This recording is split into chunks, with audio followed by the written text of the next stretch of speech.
In Ijebu-Ode, they say power does not destroy a man. It only shows you the man that was always there. Obi was the most powerful man in this village. He had the horn, he had the wealth, he had the voice. And one by one, he used all three to bring good people to ruin. Until the night, the horn decided it was his turn. Hello guys, welcome back to African Tales with Adoni. You're welcome back to the fireside for today's story. Thank you. My people, the night air is carrying something heavy, and I do not want it to reach you before the story does. My name is Aduni, and I have been sitting at this fire for a long time. I have told you stories of jealousy, stories of greed, stories of people who paid dearly for the sins they thought nobody was watching. But tonight I want to tell you about a man who was handed the most dangerous thing the ancestors ever placed in human hands. Not a sword, not poison, not fire. A horn. A sacred horn that could carry your words deep into the bones of the world and make them real. Chai. His father gave it to him with shaking hands and eyes full of tears. The warning was so clear, even the mud walls of their compound seemed to lean in and listen. But Obi, he just smiled and nodded. And the moment his father's eyes closed forever, he picked up that horn and aimed it at the first person who offended him. My people, this story is not just about one wicked man. It is about what happens when power finds a home in a heart that was never ready for it. And the ending of this story, the part that will make you sit very still, it does not come early, it does not come in the middle, it comes at the very end. So I am asking you tonight, stay with me, every chapter, every word, because if you leave this fire too soon, you will miss the thing that changes everything. And before we go one step further, if this fire has ever spoken to your spirit, click that subscribe button down there. Let Aduni see your face among her people. It costs you nothing, but it tells this old woman that you are seated and that you are ready. Are you still there? Good. Then let this story begin. Obi did not start out as a bad man. That is the thing about this story that I need you to hold in your chest as we go. He started out as a son, a respectful, hard-working son who swept his father's compound before sunrise and learned the blacksmith trade without complaint. His father, old Baba-Ose, was a man that Ijebu-Ode built itself around. Not because of his forge, because of what he carried. The sacred horn of destiny. Heavy animal horn, wrapped tightly in dark red cloth, decorated with cowrie shells that caught firelight like small sleeping eyes, and iron bells so small you could swallow them that rang softly just from the horn being lifted. When Baba-Ose walked through the village square with that horn at his side, people stopped their conversations, not from fear, from reverence, because they had seen what it could do in the right hands. A farmer's land failing for 3 dry seasons, Baba-Ose spoke over it with the horn, and the next harvest, the ground gave back double. A young trader losing every route he tried, one breath from that horn, and his path opened like a road clearing after heavy rain. The horn had no morals of its own, no eyes, no judgment. It was a vessel, a pure magnifier. Whatever lived in the heart of the man speaking into it, it took that thing and pushed it into the world with the full weight of what the ancestors had placed inside it. This is what Baba Ose understood deeply. And this is what he tried desperately to pass to Obi before he left this world. The night he called Obi to his bedside, his hands were already thin, his voice barely above the sound of wind through grass.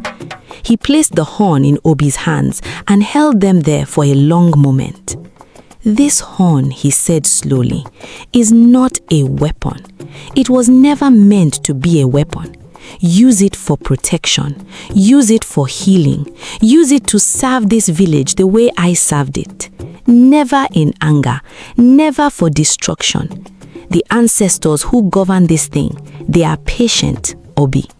But Obi, they are never absent. Obi looked at his father, nodded slowly. Yes, Baba, I hear you. And he meant it that night.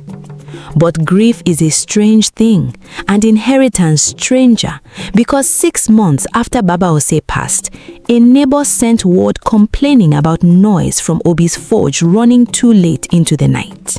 A small thing, the kind of disagreement that is settled with palm wine and a short conversation. But something about that complaint, the smallness of it, the fact that someone had dared to speak against him, sat wrong in Obi's chest. He did not go and speak to his neighbor. He went to his shrine room. He lifted the horn from its cloth. He felt the iron bells shiver softly against his palm. And he spoke into it. Not loud, not with ceremony, just calm, cold words aimed at his neighbor like a pointed finger in the dark. 3 days later, that neighbor woke up and could not remember where he had buried his savings. Not misplaced, not moved, gone from his own memory, permanently. Obi heard this news and stood in his compound very still and felt something warm spread slowly through his chest. Aha! That warmth, my people, that warmth was the most dangerous moment in this entire story. Not the horn, not the curse, that feeling. Because from that morning, Obi was no longer a blacksmith who had inherited a sacred object. He was a man who had discovered he could reach into another person's life and rearrange it without ever leaving his shrine room. And once a man discovers that, he does not put it down easily. His compound began to change. People stopped passing his gate without hurrying. Mama Ngozi, who had lived 3 compounds away for 40 years, started taking the long road to the market without explaining why to anyone. Mothers pulled their hands back whenever their people wandered too close to his walls. Nobody said his name connected to any of the sufferings. They just moved away. Quietly, the way animals move away from a place before the ground shifts. And Obi sat in his shrine room every night, the horn across his knees, the village silent outside, and the expression on his face was not happiness, it was something much lonelier than that. A man who had never felt more powerful and had never felt more alone at the exact same time. Now, let me tell you what Obi was doing in that shrine room while the rest of Ijebu-Ode was still trying to understand why their good people were suffering. Because nobody connected it yet. That is the thing about a man who destroys quietly. The suffering is visible, loud, confusing, but the source stays perfectly hidden. Tobe, the woodcarver. Tobe was a gentleman, wide hands, patient eyes. He talked to his tools the way some men talk to their children. He worked late most evenings because wood speaks differently at night. Cooler air, quieter compound, the grain of the wood easier to read when the world has settled. One particular night, his chisels were ringing steadily against a hardwood door he had been commissioned to a chief 3 villages away. Rhythmic, metallic, the sound of honest, careful work. Obi was on the other side of the compound wall, trying to sleep. He lay there for a long time, staring at the ceiling, listening to that sound. and something in him darkened. He did not knock on the wall, did not send a message, did not wait until morning. He got up, walked to his shrine room in the dark, lifted the horn, and spoke Tobe's name into it. The next morning, Tobe woke to a sound inside his own skull. Constant, metallic, like iron striking iron directly behind his eyes. A sound only he could hear. He went to every healer in Ijebu-Ode, traveled to 2 neighboring villages, sat before 3 different medicine men who pressed his head, looked in his ears, made him drink bitter things that turned his stomach. Nobody found anything wrong. The sound never stopped. Not for 1 hour, not for 1 minute of sleep. Tobe could not concentrate, could not hold his tools steady because exhaustion made his hands shake before he even picked them up. He sat in his compound now, holding his own head between his palms, rocking. The village whispered that he had broken his mind from working too hard. But Tobe knew he had not broken. He just could not explain what was happening to him. And that was its own kind of suffering. Ada, the market woman. Ada was the kind of trader other traders quietly studied without admitting it. Her stall was the most organized in the market. Her cloth folded so precisely it looked untouched. She knew the price of everything before you opened your mouth. One morning, Obi walked through the market and stopped at her table. His eyes landed on a bolt of deep indigo cloth that had been dyed so richly it looked like a piece of night sky folded over itself. "I want that one," he said. Ada looked at him steadily. "Oga, I am sorry. That cloth has already been promised to Iyakeke's family for her son's ceremony. I gave my word before you came. I cannot sell what I have already committed." She said it with respect, no rudeness, no attitude, just the plain, clean truth of a woman who kept her word as her most valuable possession.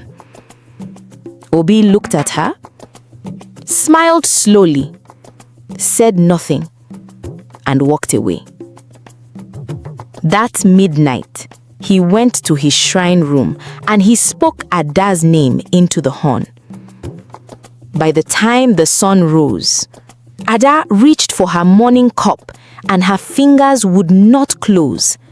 She stared at her hands, stiff, locked, gnarled into rigid half-curled positions that no amount of soaking in warm water or pressing or stretching could release.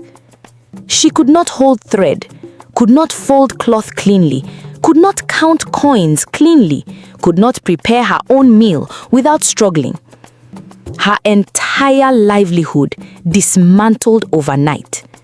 With no cause, no illness, no explanation any healer could find. Iyakeke, who heard what happened and came to sit with her, looked at Ada's hands and said nothing, because there were no words for what she was looking at. Elder Eze. Chai, this one made the whole of Ijebu-Ode go cold. Elder Eze was the kind of man a village needs to function. His voice in council was the voice that reached places other voices could not. He had been watching the pattern quietly for weeks. Tobe going to pieces, Ada losing her hands, 2 other families near Obi's compound, hit by losses nobody could trace back to any natural cause. So, Elder Eze stood in a full council meeting and said plainly, "The suffering gathering around certain compounds in this village follows a pattern. That pattern must be investigated, and the investigation must begin close to Obi's gate." He said it without drama, without accusations beyond what the pattern itself was saying. Just the steady, clear voice of a man who had lived long enough to recognize the shape of a thing. That night, Obi sat in his shrine room alone, his jaw tight, his hands completely still. He lifted the horn and spoke Elder Eze's name into it with a coldness that had no heat in it at all. The next morning, Elder Eze opened his mouth to greet his household. Nothing came out. Not a sound, not a whisper, not even breath shaped into something that resembled a word. His voice was completely, suddenly, with no pain, no illness, no warning of any kind. The wisest, most trusted voice in Ijebu-Ode silenced overnight. The council did not know what to do. The investigation Elder Eze had called for dissolved on its own because the man who had named it could no longer speak it into existence. And Obi returned to his forge the next morning and walked his iron like the sun had simply risen on another ordinary day. Nnamdi, the farmer, the last one, nearly broke what was left of the village's courage. Nnamdi had not offended Obi directly. He had not spoken against him, had not crossed his path at the market. He had simply been standing near Elder Eze during the council meeting. And when Elder Eze said what he said, Nnamdi had nodded. That was the full extent of his offense, a single nod. But Obi had seen it from across the room. And 4 days after Elder Eze lost his voice, Nnamdi's farm began to fail. Not from drought, not from poor planting, not from any reason the soil or the sky could be held responsible for. Row by row, plot by plot, everything he had put into that ground simply stopped living. 3 seasons of work gone in days. Nnamdi stood in the middle of his ruined farm and looked up at a sky that had no answer for him. My people, I need to pause here for just one moment. You know how in a village, when the fire is burning at night, the people sitting closest to it are not strangers? They are the ones who belong, the ones who have chosen to stay. That is what our joint family is on this channel. If your heart has been sitting close to this fire across many stories, the join button is right there beside the subscribe button below.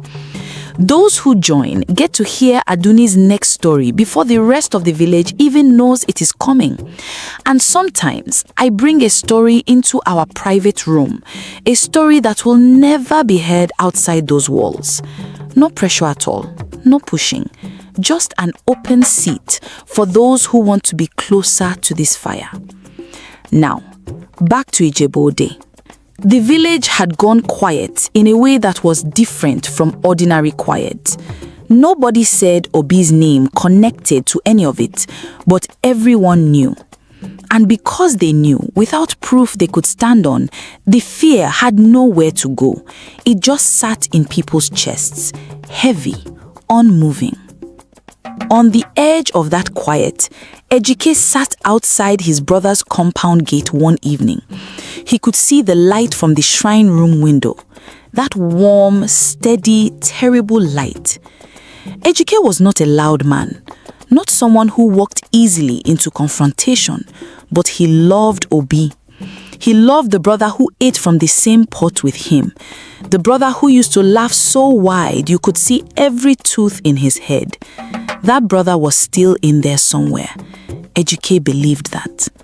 And so he made his decision. He would go in, not to fight, not to accuse, just to speak the truth in love and hope it landed somewhere inside the man his brother used to be. If you're enjoying this moment, this time with Adoni, subscribe to the channel for more content, for more African tales. Thank you. Ejike pushed open the shrine room door slowly. Obi sat on his carved wooden stool, the horn resting across both his knees. He looked up when Ejike entered. Did not look surprised, did not look welcoming. Ejike sat down across from him and said quietly, "Brother, I am not here to fight you. Obi said nothing. I am here because I love you. Tobe cannot sleep. Ada cannot hold her own cup. Elder Eze cannot say good morning to his wife. Nnamdi's farm is gone. Ejike's voice stayed low and steady. These are not your enemies, Obi. These are just people. Obi looked at his brother for a long moment.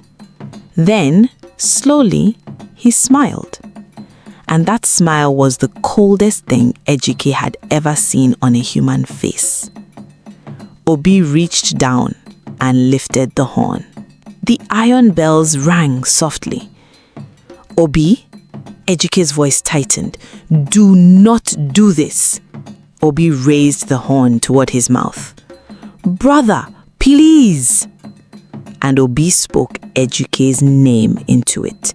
His own brother. The only person who had walked into that room with nothing but genuine love in his chest. The iron bells rang. And then, silence.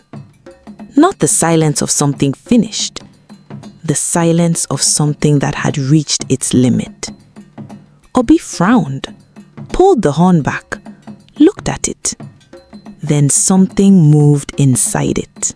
Like water pushed too far downstream, suddenly finding its source and flowing back. The resonance came, but it came backward. He felt it in his throat first, a slow, firm tightening around his voice. He opened his mouth. Nothing came out. His hands began losing their grip, the strength of 30 years of blacksmith work, leaving quietly like a tenant who had already packed before you noticed. The horn slipped.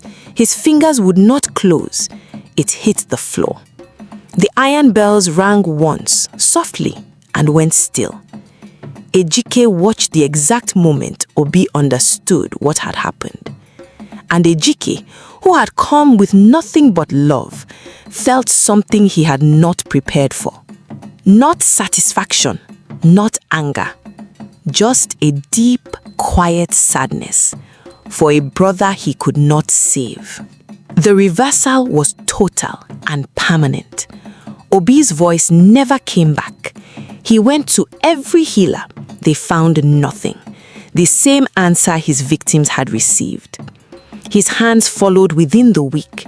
He could not hold his tools, could not walk his forge.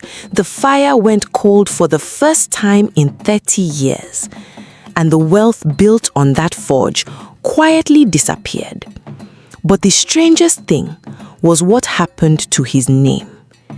People who had known Obi for decades began struggling to hold his face in their memory. Not from spite, just naturally.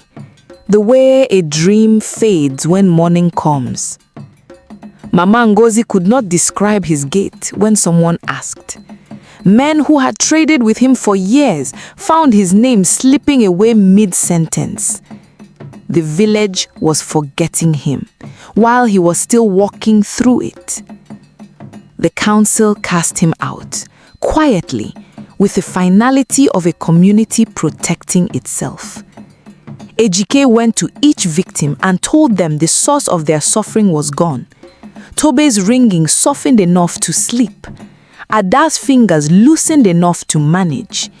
Elder Eze's voice returned as a whisper. Nnamdi replanted. Not full restoration, but enough to live. Ejike watched his brother walk out of the compound gate with no voice, no grip, no name anyone could clearly remember. The gate closed. Obi wandered, village to village. Alive, fully aware of everything he had lost.